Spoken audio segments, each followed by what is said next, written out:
Good afternoon. I call this meeting to order at 1:13 p.m. on Tuesday, February, no, am I right, Tuesday? Yeah. 13th, thank you, that's right, 13th, 2024. Happy pre-Valentine's Day to you, and also happy Black History Month to you as well. My name is Harry Spikes, and I am the chairman for CHAP. And I'd like to welcome you all. Before we get into it, I want to allow everyone an opportunity to introduce themselves. Eric Holcomb, Executive Director of CHAP. John Bullock, City Council Representative, CHAP. Gary Rodwell, CEO, Coppin Heights Community Development Corporation, representing Coppin Heights CDC and Baltimore Heritage. Peter Morrill, Commissioner. Sarah Langmead, Commissioner. Catherine Good, Commissioner. Myra Mendeleev, Commissioner.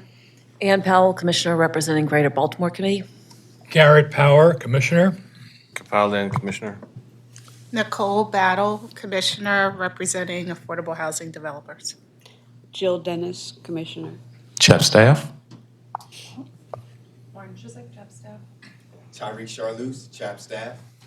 Eddie Leon, CHAP staff. And I'd like to once again welcome everyone who's in attendance. The CHAP mission is to enhance and promote the culture and economy of Baltimore through preservation of buildings, structures, sites, neighborhoods that have aesthetic, historic, and architectural value. The goals of CHAP include preserving historical architecture and monuments, reclaiming broken neighborhoods, preventing demolition by neglect, and integrating our city's past with its future. So I have a few housekeeping rules. If you have a cell phone, which most people do, please put it on silent. If you have a conversation that needs to happen or doesn't need to happen, please have it outside. If you are speaking while the commission is in deliberation, I will just look to you all, and you all know what that means. Finally, I'll say this. If you come and if you have signed up for testimony, if you haven't, please let our office manager in the front know if there is a testimony that you'd like to give on one of the topics with the agenda. If you do not have a copy of the agenda is outside. For those who are giving testimony, you have 2 minutes, but this is what I'll do. When you have literally 30 seconds left, I'll do this. I will not hit the gavel on you, but once I throw that up, that means you have 30 seconds. During testimony, I would just mention your name, and once again, if you haven't signed up, please feel free to sign up. Moving forward, as it relates to the minutes, I would like to make a motion to waive the reading of the minutes. Okay. Are there any corrections or additions that need to be made to the minutes? Okay. And I'll make a motion to adopt the minutes. Do I have a motion? So moved. Do I have a second? Second. All in favor? Aye. Let us begin.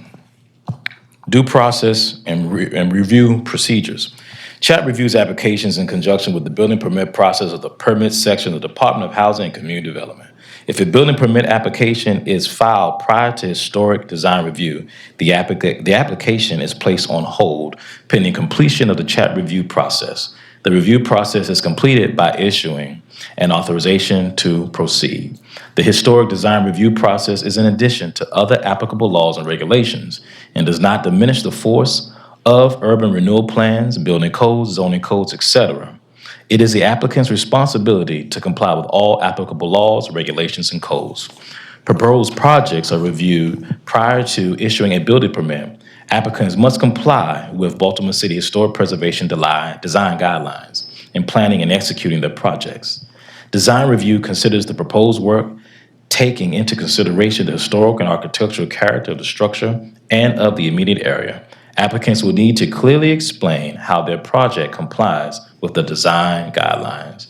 Minor projects. In order to expedite the application process, the Commission has delegated review authority to the Executive Director for cases involving minor work.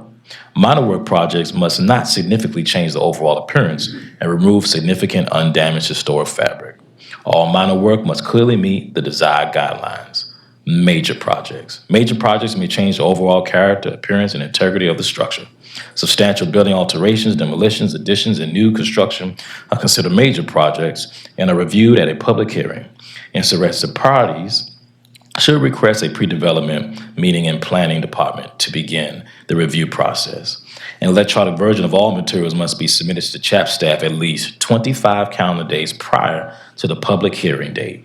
If the application is complete, the project shall be scheduled for a public hearing. CHAP hearings.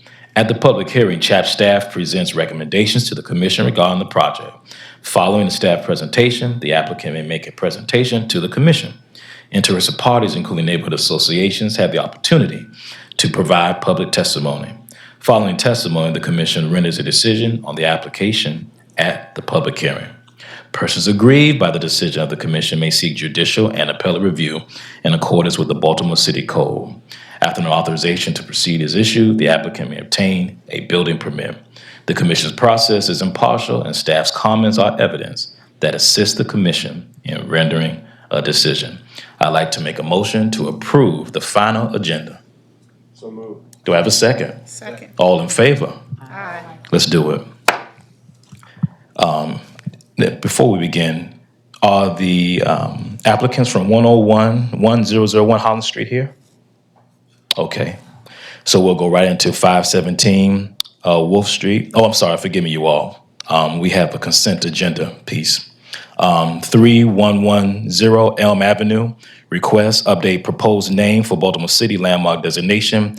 The applicant, CHAP staff. The staff is Lauren. Want to ask, we waiving the consent? Move to approve consent agenda. Catherine, thank you. Do I have a second? Second. All in favor? Aye. Any opposed? Any abstain? The ayes have it. 517 South Wolf Street, Fells Point, Historic District. Request, construct new rear accessory building. The owner is Mary Bickford. The applicant is Jim Schultler, and our staff is Eddie Leon. And before you go, Eddie, if I mispronunciate your name wrong, forgive me. When you do, if you do come up and speak, please give your full name first and last. Thank you, Eddie. Mr. Chairman, Commissioners, ladies and gentlemen, we have a request to construct a new rear accessory building at 517 South Wolf Street. The building is located here in the Fells Point Historic District. The commission has reviewed this property before originally for a proposal that was a hybrid project for a two-story addition on top of an existing garage. The applicant, however, wished to have a more holistic design proposal reviewed and came back and petitioned and received approval for demolition of the existing garage in October. It was considered non-contributing to the historic district, and therefore it was approved. The site here is the existing garage on the site where a three-car garage once stood. The applicants proposed to construct a 2.5-story accessory building to use as an artist studio with a one-bay garage on the first floor. Applications of guidelines, CHAP staff applied, chapters 2.1, guiding principles of for new design, 2.2 site design, 2.3 scale and form, 2.4.1 building entrances, 2.4.3 garages, 2.45 roofs, 2.5.1 doors and windows, 2.5.2 materials of the Baltimore City Historic Preservation Design Guidelines. We have here the inspiration for this design these are Hab's hair photographs and drawings that were done in the 30s of what had previously existed on the site prior to the construction of the three-car garage, which then became a single bay garage due to demolition. The applicants propose to construct a similarly styled cottage structure using contemporary architectural materials such as hardy plank and other composite material. It will have a sloping roof. This drawing shows a dormer that has been since modified now to be a traditional gable dormer. The South Chapel Street elevation will have a walkout step and small porch that overhangs the opening to the garage and storage room. This is all within the property boundary, so there are no issues with the public right-of-way here. Roof will be shingled. The rear elevation, which just faces the interior courtyard, will have again a small little entry porch, door, transom, window, and handrail and steps down to the inner courtyard that faces the rear 517 South Wolf Street. This is a side view elevation showing the angle of the front, the pitch of the roof line. Is a hilly almost topography that goes up into the rear yard. So the rear is just slightly above grade, while the opposite end at South Chapel Street's 2 stories difference. This is the revised drawings from renderings from the applicant, showing the structure as it fits on the current garage site. As I said, it'll be covered in hardy plank and other contemporary materials. The community association was provided the plans for the review. The DRC had previously approved the reuse plans for the building, approved the demolition, and also supports this new construction proposal. The accessory building meets CHAP guidelines for height, massing, and scale of new construction in a historic district. The building proposes to pay homage, but not exactly replicate the historic house that once stood on the site. Staff believes that minor changes to the proposal should be considered by the applicant for the final design. They've already addressed the dormer style, which they have revised their drawing plans. They've also provided staff a color selection sample, which meets the earth tone shade of yellow that we were requesting. The rendering showed it to be much brighter than it actually is going to be. And then the other last consideration is the use of 1/1 windows instead of the proposed 2/2 style. Recommendation, approval of the accessory building with final details to return to staff for review and approval. Thank you. Eddie, thank you. Commissioners, do you have any questions for Eddie? Eddie, thank you. The applicants, are you here? Yes. Okay, by all means.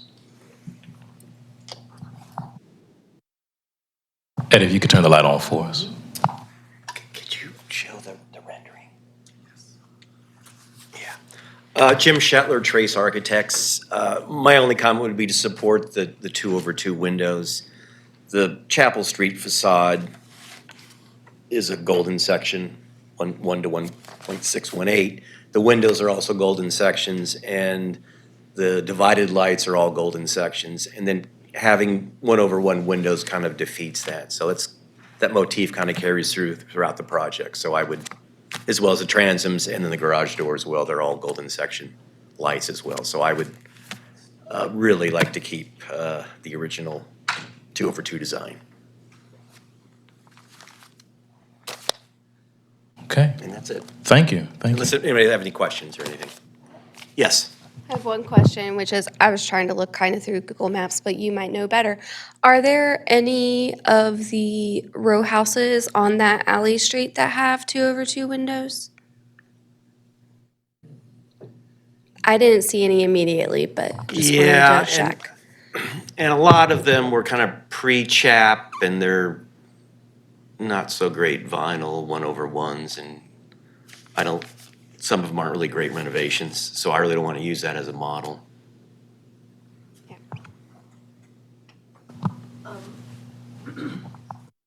I can look, and if I need to bring it back, I'm happy to. Yeah, but it just kind of, we did propose a 6/6, and that was too much, and I think I like this a lot better, and I think it works better with the kind of the proportions of the windows and the facade as well. And I'm spending more money on my, than I could be. I mean, I think the golden section, that's fine, but this project specifically references the historic buildings that were there, and I didn't see a 2/2 in those historic buildings, like they're much older and did have 6/6s or Yeah, but you won't see. 1/1s. Yeah. Well, they wouldn't be you wouldn't see any 1/1s. Historic. Yeah, they'd be 6/6. Again, we're not replicating No, it's just a question of proportion. Yeah. Kip, how you had a question? I just had a quick question. If you go back to the rendering, or yeah, that one, yeah. Just looking at the north facade, is there a reasoning why there's sort of a roof, like kind of like a double? Yeah, and then- that's a 40-some foot long facade. And then in developing that, there should be an elevation of that. I don't have that. Oh, yeah, it wasn't pleasing to the eye. And so I'm continuing the roof line to kind of break up that facade, and that again, all buildings don't convey what their interiors do, but that's kind of the loft storage area, and then the studio portion of the building is towards the back. And then on the bottom, it kind of jags. I guess is that from the existing garage or? Yeah, that's an existing, we're keeping some of the existing garage. Why not just bring the finish and just clad it? Oh, I like it coming from the ground. I like the building sitting on something where the existing garage, the brick and the stucco kind of gives it a plinth, something and I don't like to bring hardy panel close to the ground anyway. I have that existing and I kind of want to use it. Yeah, I've already at the ground. Yeah, I know, I know, but I have no choice there. Yeah. All right. Okay. Well, Yeah. I'm just asking questions. I guess comments for later. Any other questions for Jim? Okay, Jim, thank you. Thank you. On our list, we only have one person to testify. Mr. Stephen, feel free to come to the podium and give your full name. We have a little sample here. My name is Stephen Lampretti. I'm a friend of the applicant, and we have here a hardy plank color, which was what she picked, and the rendering didn't really quite look like that, so I can bring it closer if you want to look at it.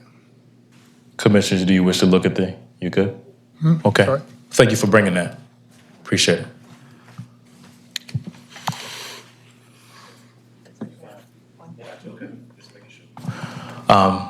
Commissioners, for our conversation amongst each other. Any comments? Okay. I was gonna say- Go ahead, K-Pal. I'm sorry. Go ahead. I just have the one. I think the north elevation could be simplified. I don't think it's a problem to just have it all consistent and just one material. I don't know. I disagree with breaking up things with little interventions like that. I don't know if it's gonna break up the massing. The massing is there, so I think there's a simplicity of just keeping it all clean and not having to do just have a single, a double slope roof and then and bring all the material down the ground and just keep it a very simple application. But that's my recommendation. I don't mind it because so many of our Baltimore structures have had kind of original front structure and then rambling additions.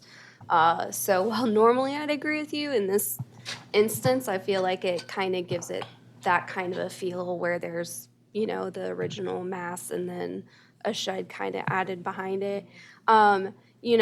While there are things maybe that I personally would improve, I think holistically it works well together and none of them are, I think, items that I would, stake a flag on and say, no, this has to be different. So overall, I think this is a much improved scheme over the last time I know that we saw it. So I think this works very well together. To piggyback off your comment, what would you think if the material that just went down to the ground, but then a change of material color happens to the rear, so then you truly do read that first volume as the indicative for volume, and then the back just changes to something a little bit more subdued? Again, I can't say that I feel strongly one way or the other enough to be like, this needs to change. Well, I think that they're getting the yellow from the painted elevation of the rear of the house. So I think they kind of want to create, there's this question more about unifying the components within the courtyard. So that's okay. Okay. If there aren't any comments, Eddie, can you take us to the recommendation page? Recommendation, approval for 517 South Wolf Street, accessory building, approval of the accessory building with final details to return to staff for review and approval. Who would like to put the motion forward? I will move to approve the staff recommendation. Do I have a second? Second. All in favor? Aye. Any abstain? Any opposed? The ayes have it. Thank you, Eddie. Before we move on to our next piece on the agenda, we did have individuals who came for the Conservation District conversation. I see among us, we have Councilman Torrance. Would you like to come up, sir? Thank you. Did anyone else come as well who would like to testify? We've got one more. Do we have anyone else? Okay, so 2 people.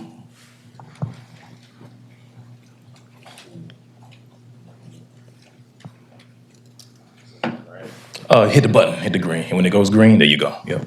Thank you, Mr. Chair. I'm Councilman James Torrance of the 7th Council District, representing Central West Baltimore. Happy to be with you today. I rarely come, only when things are important and that things are moving the district in the right direction. I think that this is an opportunity to do right by Black homeowners as well as Black neighborhoods in West Baltimore. I say that because I challenged Mr. Holcomb during the budget cycle, and I'm going to reiterate that because that is the conversation I'm having with the mayor's offices and others. If we're going to do this right, we have to make sure that the Conservation District has access for low-income homeowners as well as middle-class homeowners and those who are well-to-do. In a market where people are not getting access to loans anymore because of just fear or just sheer affordability right now, I think we have to be innovative. I think we as a city can put our money where our mouths are and support our low-income persons while persons who have the means can get the same access. So I think this is the right mix. I'm happy that Mr. Holcomb as well as administration are moving along with it. I'm happy to sponsor the legislation in the council to prove that we can do this in a way that's meaningful, but also one as we're building West North Avenue again to be the vibrant community that it is with the historic structures in place.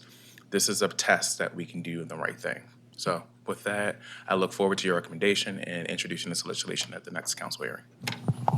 Councilman, thank you. Appreciate you. All right.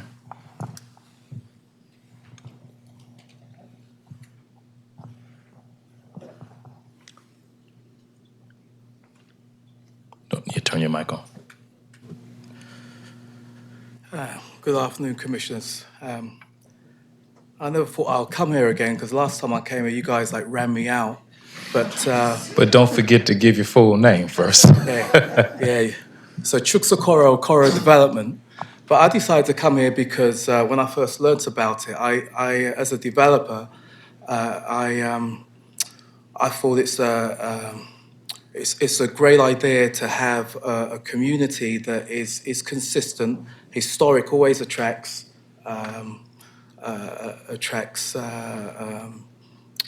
serious buyers and people who are serious homeowners who want to be in a safe community that's going to continue to grow economically, and the learning about the kind of maybe using the wrong word, but the lesser requirements for the historic portion of it. It just kind of makes it more attractive. So as a developer who I intend to work in that area, I intend to play my role in elevating that community. It just shows me that the city's working in the right direction, and so I just wanted to throw my support behind it. Thank you, sir. Appreciate that. Thank you. Do we have anyone else who's come that'd like to testify on this topic? Okay, if that is all, I want to thank you all for your participation in the Conservation District conversation. So thank you.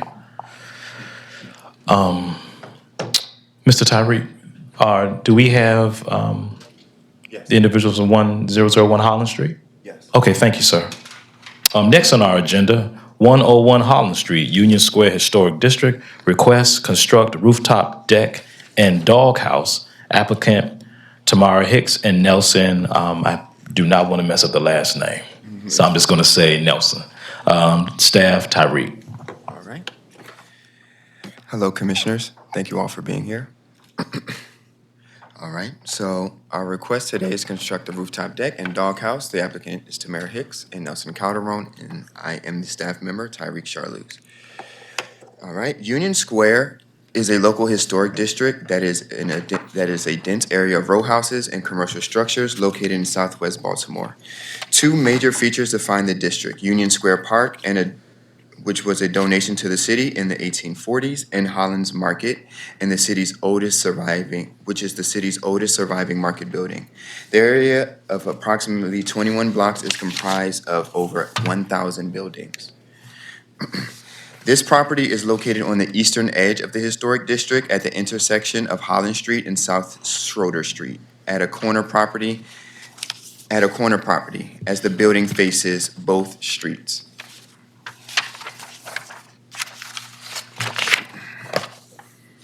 The existing property is a two-bay, two-story plus attic in-unit row house clad in brick at the front and side with a shallow hip roof with approximately 15 feet, which is approximately 15 feet wide and 64 feet long. As the building is a corner property fronting onto two streets, it has two facades. The primary facade of the house faces onto Holland Street, as shown here. The secondary facade, which fronts on South Schroeder Street, is much longer and comprises of the main block of the building, a two-story brick L and an attached two-story garage clad in stucco. The building's footprint takes up the entire lot, and there is no rear yard. There's a pedestrian alley, as you can see here.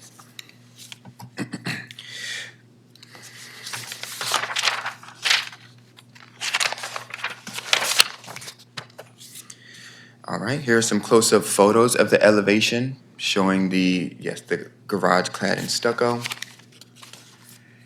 Here is the roof of the proposed structure. This is where the rooftop deck will be placed, as well as the doghouse. The top left photo is looking north, and the right photo is looking south.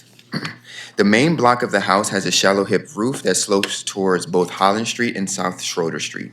There is a large chimney that has been clad in coats of beige stucco as well as protruding out of the main structure's roof line. The roofs on both the rear L and the garage addition have shallow slopes towards South Schroeder Street. Here's the 1890 Sanborn map showing the property, which retains the same massing as it does today. Since the creation of the Union Square Historic District, there has been a few CHAP reviews for this property for minor work. All right. So the proposal is for the construction of a new rooftop deck on the entirety of the garage addition and the rear L, measuring approximately 15 feet by 37 feet. There will be a doghouse structure that will house a circular stair for rooftop access. The doghouse will be located on the rear corner of the garage roof, set back as much as possible from the street, as shown here.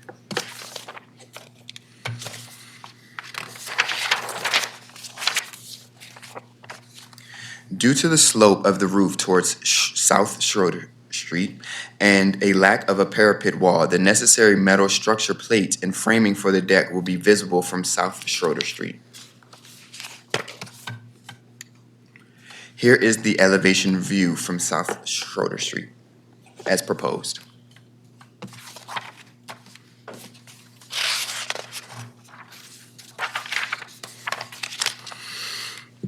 These are the details of the doghouse showing the elevations and the stair to the rooftop deck. It will be approximately 7 foot square.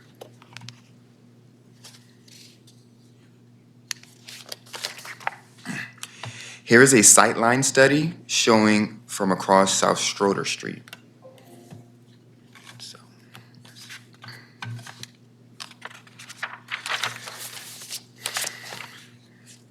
So staff applied the Baltimore City Historic Preservation Design Guidelines to this proposal.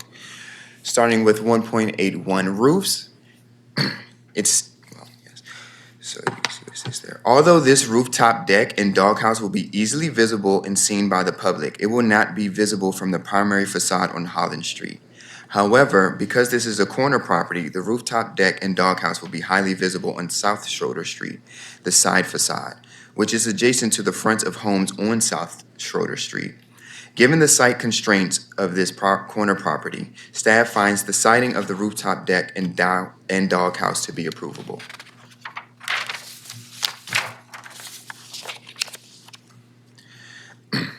So for 1.89 roof decks, the proposal does not fully comply with this section of the guidelines. Due to the site constraints of this corner property, the roof deck will be visible from the street front grade of South Schroeder Street. However, this is a side facade and the rooftop deck is located on the rear L and garage addition, which in the hierarchy of the building form are more utilitarian spaces than the primary block of the house located on the corner of Holland Street. Therefore, this partially meets this guideline. The proposal to use wood to construct the roof deck complies with this design guideline. The application does not specify whether a wood or metal railing system will be used. Metal railings and balusters are recommended to minimize the appearance of the railings as much as possible. As the building covers the entirety of the lot, it is not possible to access the roof from the rear of the property. And so the only way to access the rooftop is through a doghouse. The applicant is proposing a doghouse that will be sited at in the least obtrusive location as possible, which is the rear corner of the garage addition. All right, the next guideline would be 1.18, alterations and additions. The design of the doghouse is simple and utilitarian, and it is set back on the roof as much as possible. It will not be visible from Holland Street. However, the doghouse addition is highly visible from the opposite side of the street of South Schroeder Street. South Schroeder Street is a secondary street with many row houses facing onto the street with their primary facades. The doghouse partially meets the guidelines, but not completely, due to its high visibility. But it is modest in size and is feasible.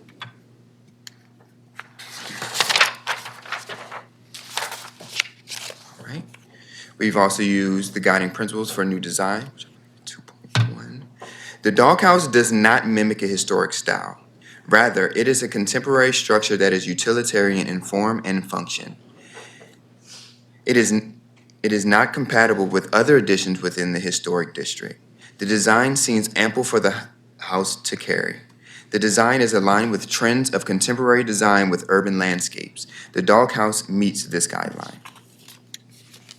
We've also used 2.45 roofs. The shed roof of the doghouse slopes away from South Schroeder Street, but it has a very shallow pitch that is compatible with the roofs within the district. Therefore, the proposal meets this guideline.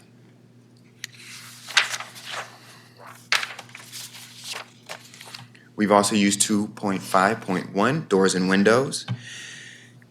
The door at the doghouse will be a one-panel half-light door with grids or grills between glass. CHAP staff recommends that either a 6-panel door to match the rest of the doors on the house or a simple full-light door with no grids will better comply with this design guideline.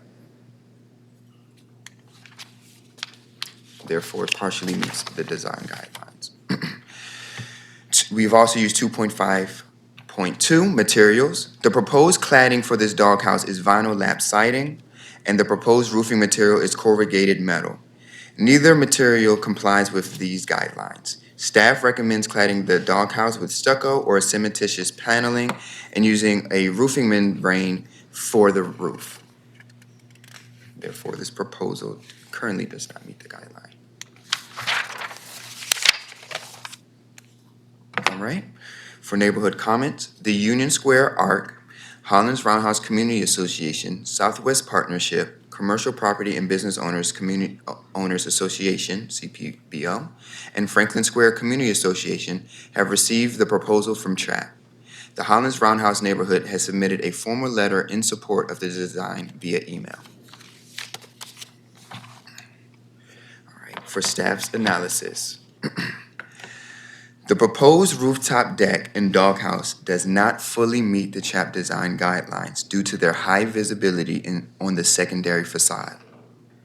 But the CHAP guideline states, in most cases, highly visible rooftop additions and decks easily seen by the public at the front of the building are not permitted. This offers flexibility. Due to the site conditions, with this being a corner property that takes up the entire footprint of the lot, there is no alternative location for the rooftop deck and no other option for rooftop access other than a doghouse. The proposed doghouse is located as far to the rear and inside corner of the lot as possible. The rooftop deck is not located on the main block of the house, but on the L and garage addition.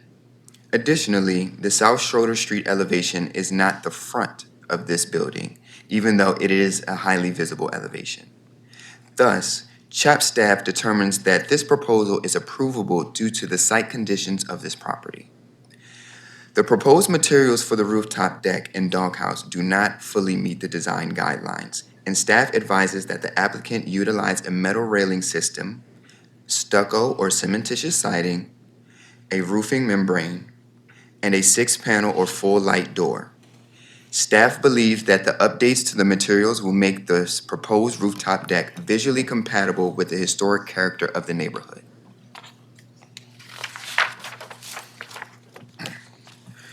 Staff recommends approval of this rooftop deck and the doghouse with the final design details on the cladding, roof, door, and railing system to be reviewed and approved by staff. Thank you, Commissioners. Tyreek, thank you. Commissioners, do you have any questions for Tyreek? Yes. Go right ahead, Peter. I was looking at the plans, I was trying to figure out what the plan is for the rim joist on the outside. Like the recommendations for, a metal railing and all of that is good, but I wasn't quite clear on how that was being treated. The metal railings or the The rim joist that'll be on the street-facing facade, the section in here doesn't seem to show how that's gonna be treated, or if it's just exposed There is no solution. 2 by 12. Yeah, you can look at the elevation and you can't, like the 2x12's not reading through. Right. All that would be expressed or not. You can't tell. Yeah. Yes. So, yes, the drawings are being shown as proposed, so this is how it would look Okay. proposed. Any other commissioners? Show an elevation. Okay. Tyreek, thank you. Is the applicant here? Oh, by all means.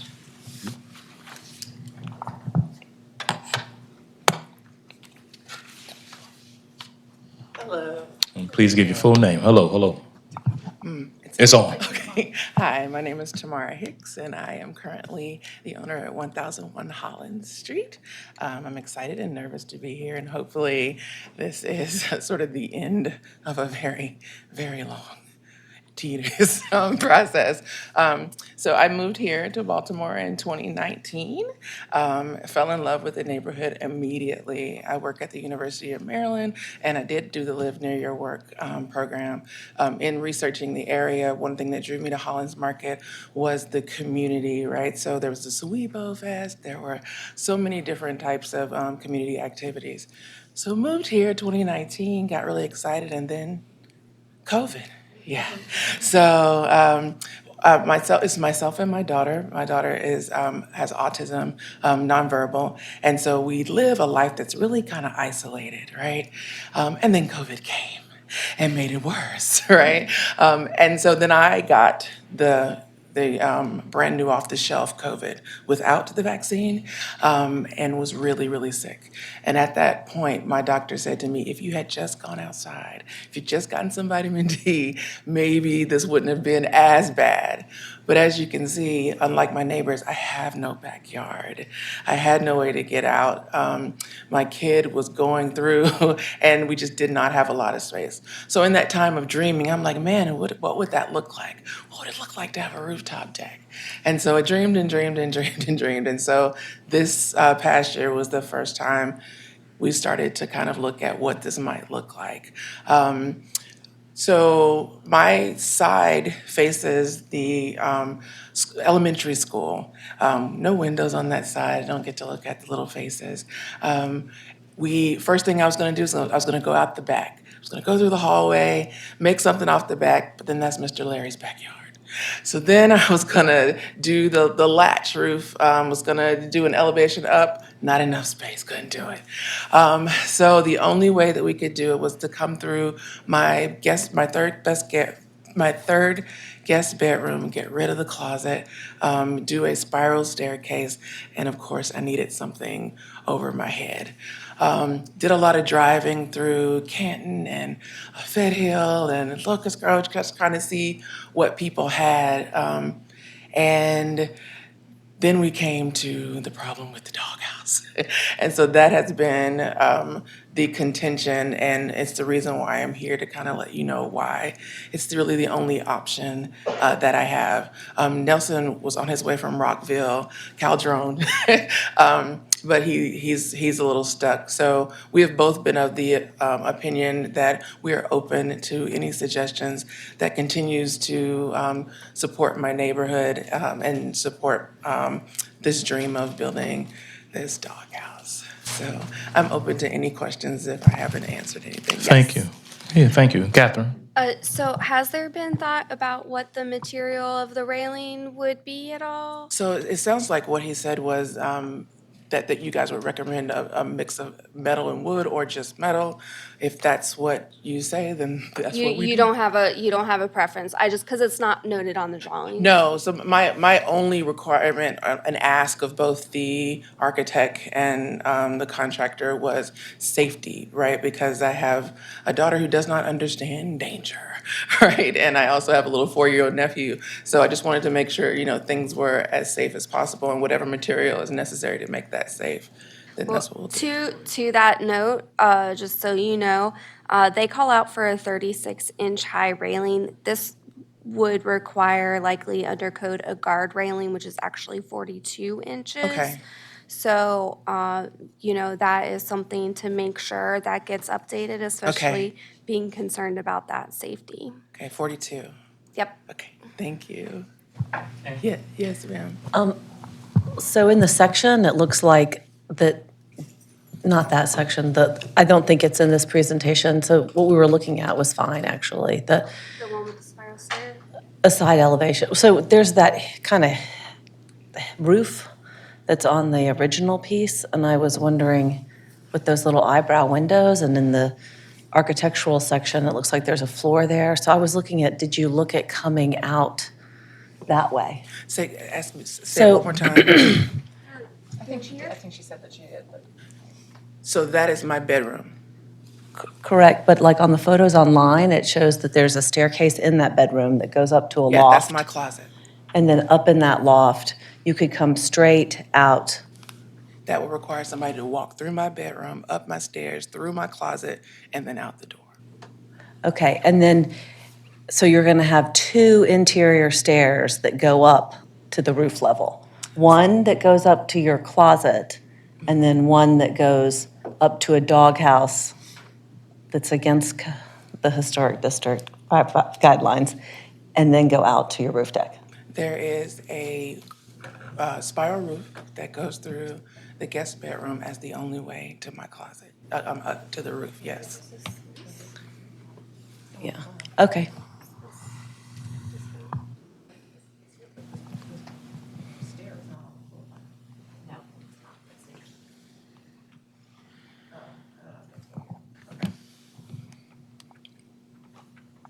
Are there any other commissioners? Okay, thank you. Thank you. Actually, I'm Thank you. sorry, I do You have have one? Go ahead, sir. Go ahead. Did you consider setting back the edge of the roof deck from the very edge of the building? Tell me what you mean by that. I mean that instead of bringing specifically on the, I'm sorry, what's the street called? Schroeder Street elevation, rather than having this, rather than aligning the edge of your deck with your building wall, bringing it back in by a couple feet? From what I remember, it was something about strength and support of the deck. I really wish he had. Well, yeah, So, Yeah, right. Well, I mean, the deck could still be supported without the guardrail being right there, though. I'm just thinking about how much, because also, you know, this is gonna have to get raised another 6 inches. And this is kind of proportionally a big chunk to add to this wall and to be flush with it. So I'm wondering about scooting that back just a little bit. not opposed.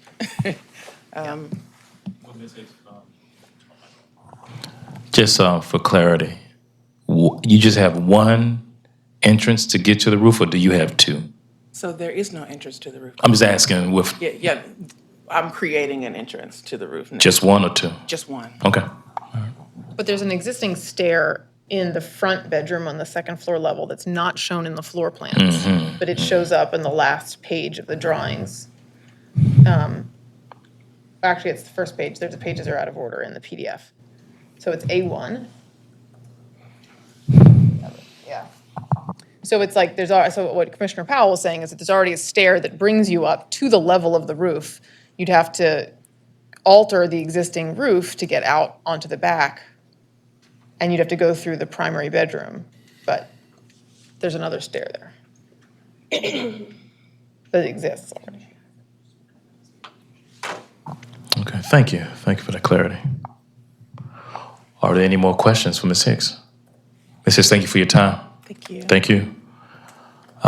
Terry, can you send us to our recommendation page? Yes. So commissioners, before we render a decision, I want to give you all opportunity for discussion.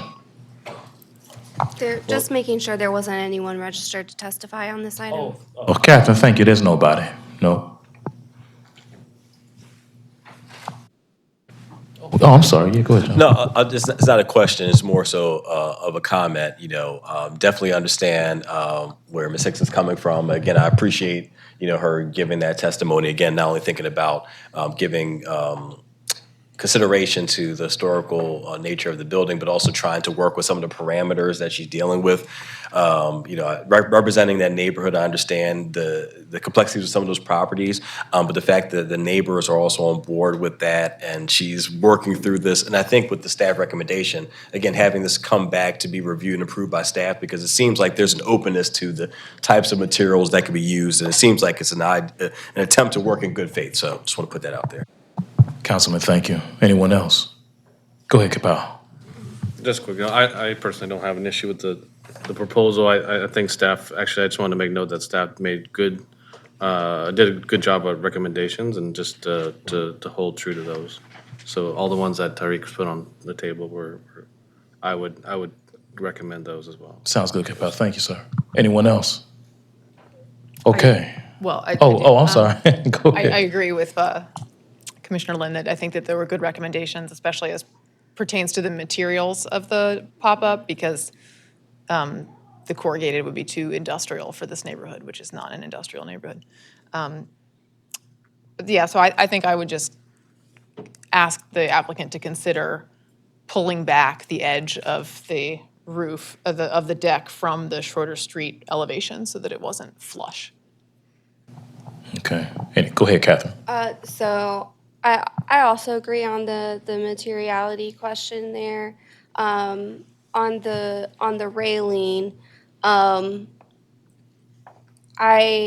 do want to make sure, one, it gets to the proper code height, which will just add to that kind of proportional concern that Commissioner Langmead has, because it will be another 6 inches taller than what it's currently shown on the elevations.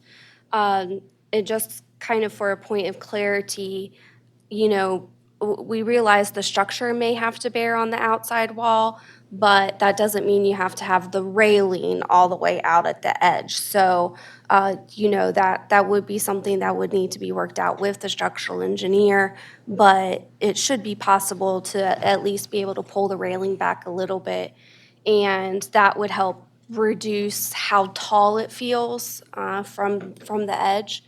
I know that you requested about possibly changing the door to the other side, correct?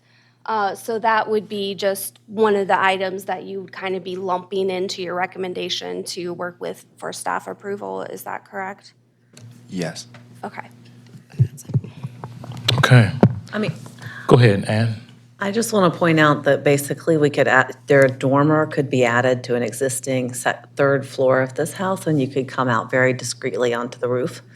You would save a construction of an interior stair, and then a pop-up doghouse, which from a constructability standpoint is avoiding a whole lot of issues and saving serious money on the project. That's just things to consider.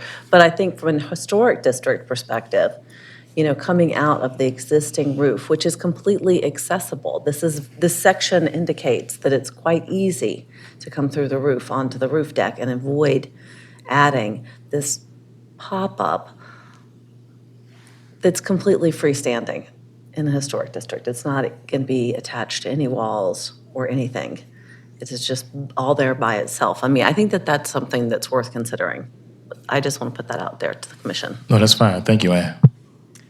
I was debating in my head whether that would make more sense. I mean, I agree that it probably would save money to do it that way, even though, there's the aspect of how you're circulating through your house that you're considering. But I don't know if it is more of an alteration to put the pop-up doghouse that's new to the back of the property where you can tell that it's new versus altering the historic roof profile. So there's sort of a trade-off there. That's kind of where I landed with that too. I mean, I think the size of what you have to add, I don't think would really change because it's this kind of, pyramid shaped roof, and you'd still have to come off with a size that's tall enough to add in a man door. And I actually disagree that it would be an easier change or more cost effective because you're messing with, angled roof rafters, and it looks like maybe there's kind of, a truss or a cord kind of tying things together. And I think modifications for roof framing will be much easier out in the corner. So I don't know that one way or the other would be really less visible or more visible, but considering the guidelines in the neighborhood, I am just as comfortable with the existing proposed location as with a scheme to come out the side of the roof, personally. Okay. Well, if there's no other conversation, I'll read the recommendation. 1001 Holland Street, Union Square Historic District, construction of roof deck and doghouse. The recommendation, staff recommends approval of the rooftop deck and doghouse with final designs, details on the cladding, roof, door, and railing system to be reviewed and approved by staff. The motion is on the floor. Who would like to put that motion forward? So moved. Do I have a second? Second. All in favor? All opposed? All abstain? The ayes have it. Thank you. Next and finally on our agenda, 21 through 23 South Carey Street, back at Union Square, Historic District, request demolition hearing 1, determination of architectural significance. The applicant, Ernest Valerie. The staff is Mr. Tyreek. All right. Good job. All right. The request is is a demolition hearing 1 for the determination of architectural significance. The applicant is Ernst Valerie, and the staff is myself. So you already understand the site conditions of Union Square. As shown here, this property is centrally located within the Union Square Historic District. All right. As you can see, here's an aerial view. 21 South Carey Street is a mid-block 3-story row house with a partially raised basement that is in a moderate state of deterioration. The facade has been covered in formstone that has failed at the first floor. Beneath the formstone, there's structural concrete block, which raises the question of how much of the brick facade survives underneath the remainder of the formstone. There are no existing original materials remaining on the front facade, except the door trim and the transom, which are in very poor condition. The two-story rear L and rear additions appear to be original, based on the documentation on the Sanborn maps. But the additions have been altered and are very deteriorated. 23 South Carey Street is an end-of-group row house. Historically, its side elevation was adjacent to the rear yards of houses that fronted onto Holland Street, but those adjacent properties were demolished to construct a car service station in 1940. The building is in a modest state of deterioration, but has been altered. The brick facade dates to 1980 and has window openings that are smaller than other comparative properties on the block. The original materials appear to survive at the property, except perhaps some masonry and framing. Historically, there was a two-story rear L with a later addition and a one-story addition. Today, the rear addition on the property is just one story and appears to be a non-historic replacement. All side and rear elevations are stuccoed and have vinyl replacement windows. Here are some of the historical photos of the property from the 1970s.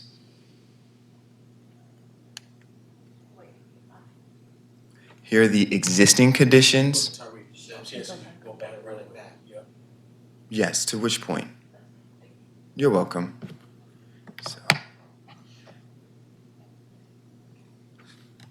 So yes, this is a 1970s photo from CHAP Archives. Yes.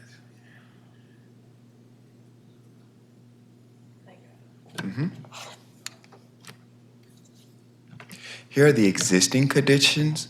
So as you can see here, oh man, how do you do this? Bear with me. All right, but as you can see on 21 South Carey, to the bottom right portion of the existing door, the front facade has been replaced with structural concrete block. And through a site visit, it looks like in its entirety. Where did you see that from? Did you go, you can go, is that building, right? No, I see that. But in its entirety based on that little. Yes, yes. So as you look into the building, you can see that more of the facade is made out of this structural CMU block. So you did go into the building? No, I peeked my head in.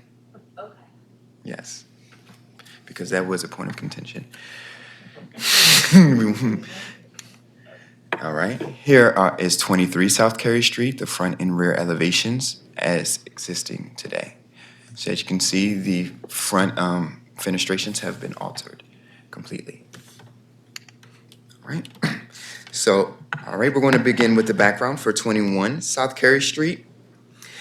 In 2013, CHAP staff issued an ATP for the exterior rehabilitation of 21 South Carey Street for a prior owner, but the work did not occur.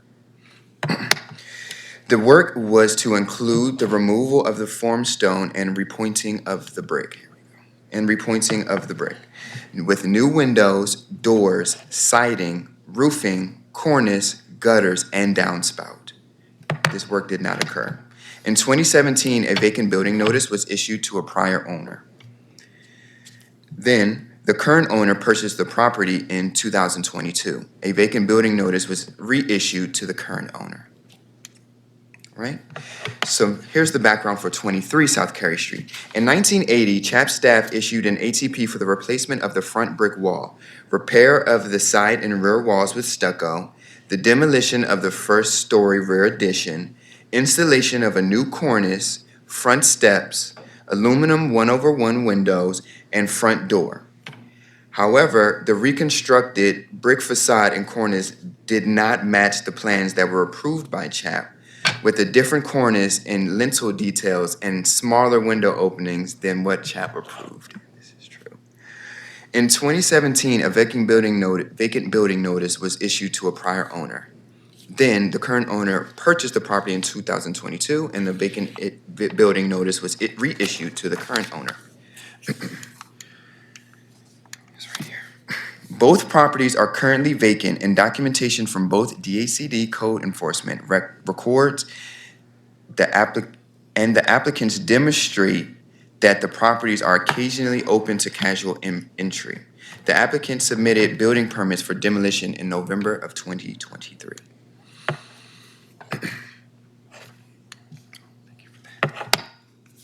All right. The applicant proposes to demolish both structures here. Staff used 3.6 demolition hearing 1, determination of architectural significance, to determine if this property still holds its architectural significance. So a determination regarding the significance of the structure will be made prior to considering details of the demolition and hardship application and any projects for the new construction on the site. Doing so allows the commission to determine the importance of the structure solely on architectural and historical criteria. If a structure does not meet the criteria or contribute to the historic character of a local district, then authorization to proceed for demolition shall be issued. So staff used 2.2, criteria for designated districts and landmarks. 21 and 23 South Carey Street were built together along with the rest of the block on South Carey Street in the mid to late 19th century. These brick structures were built with three-story main blocks and with flat roofs and two-story rear Ls. Based on the architecture and history of these buildings and their surrounding context, staff has determined that they no longer meet any criteria for designation. These buildings are not associated with the events that made a significant contribution to the broad patterns of Baltimore's history. While these buildings fit into the basic historic development pattern of Union Square, they aren't uniquely significant within that development pattern. No known person that significantly shaped Baltimore's history is associated with these properties. The buildings are not the work of a master, nor do they embody any high artistic values. While the buildings retain the original form of the original row houses, there is too little physical integrity to retain any architectural or historical significance due to alterations on both the exterior and interior of these properties.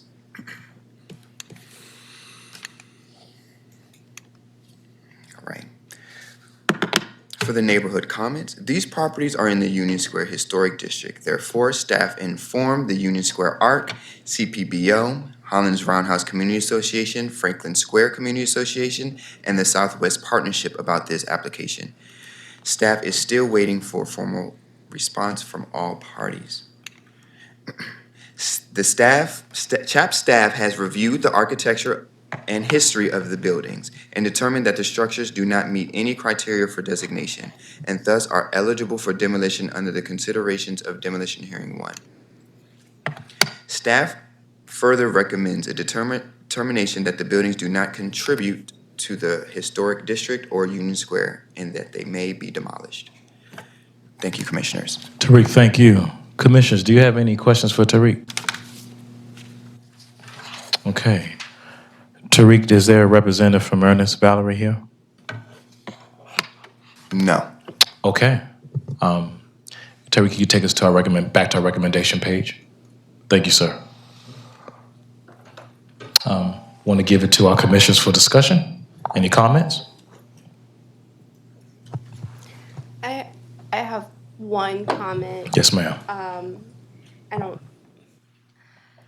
This comment doesn't necessarily change my opinion on the finding of significance or not for these two structures, but I did just want to note that, this is a block that has seen substantial demolition.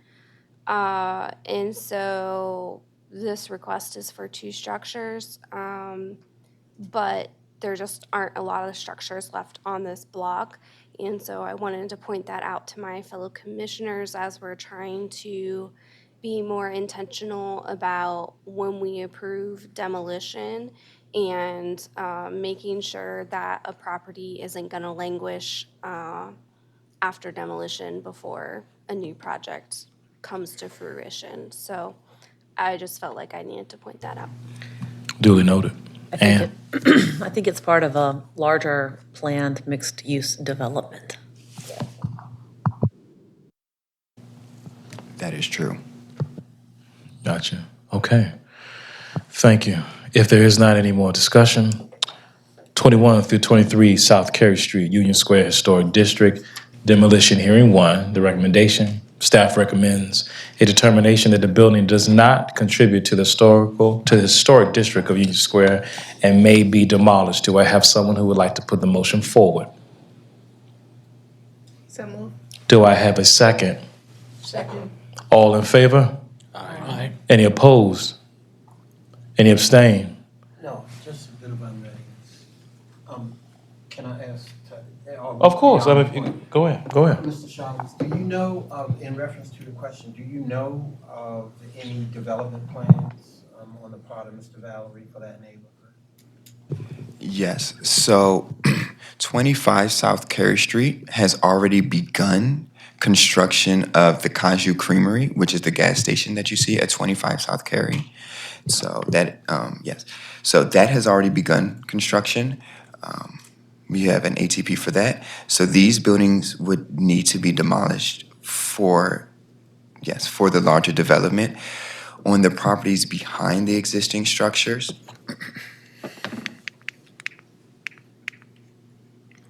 yes, as Ms. Catherine Good has stated, a lot of the structures have already been demolished, so the mixed-use development will actually go behind and on Holland Street as well. You have a good aerial photograph. Thank you. Yeah. Oh, yes. So, thank you. So yes, the L, as you can see, there will be a large tower on the concrete pad, and there will be a mixed-use development on the grass portion, which is about 3 stories high. CHAP staff is currently working on the height of the tower that will go on the concrete portion. Ernst Valerie is currently working with zoning to get the zoning changed to C1 to allow for this development as well. The current row homes that are going to be demolished will actually be turned into an artist gallery as proposed currently. So, and will serve as an additional entrance to that development. This is going to be a large project, and it's going to be really up to us to make sure it fits into the community as best as possible. I think they are probably asking for a height that I'm not comfortable with. But when we get there, we'll look at it. But it's going to be probably a couple of CHAP hearings for the review of what he wants to do. Gotcha. For the new construction. For the new construction. You mentioned something was already in construction? Yes, the Caju Creamery. So it does not look like that as The Art Moderne gas today. station's turning So into yes, an ice cream shop. it's been repainted. I They're see. regrading, the I need surface, to come here because it's interior renovation or something. new windows, new doors. Yeah. It's minor, okay. Yeah. So, but that was phase 1, and it has already begun. Tyreek, thank you. Gary, thank you for your question. Good. Before I hit the gavel, any abstain? Okay, the ayes have it. Thank you. Thank you, commissioners. So, Chairman, you got us out at 2:20. I think I got to credit that to staff. I do. I got to credit that to staff. Any old business? Any new business? I call this meeting is adjourned at 2:22 on 2/13 pre-Valentine's Day. Have a beautiful Valentine's Day and have a beautiful day. Thank you.